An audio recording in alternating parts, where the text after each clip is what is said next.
சட்டமன்ற தேர்தலில் 108 இடங்களை வென்ற தவிகவுக்கு திமுக கூட்டணி கட்சிகளான காங்கிரஸ், விசிக, இடதுசாரிகள், ஐயுஎம்எல் ஆதரவளித்து ஆட்சிகள் அமர்த்தின.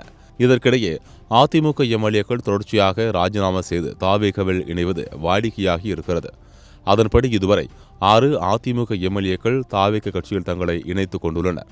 அந்த வரிசையில் சி.வி. சண்முகம், எஸ்.பி. வேலுமணி ஆகிய அதிமுக எம்எல்ஏக்களும் விரைவில் இணையலாம் என்று கூறப்படுகிறது.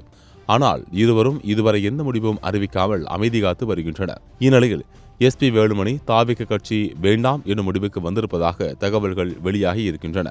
கொங்கு மண்டலத்தின் முக்கிய முகமாக இருப்பதால் தவிக இவரை இணைத்துக் கொள்ள ஆர்வம் காட்டுவதாகவும், ஆனால் வேலுமணி பிடிகொடுக்கவில்லை என்றும் கூறப்படுகிறது.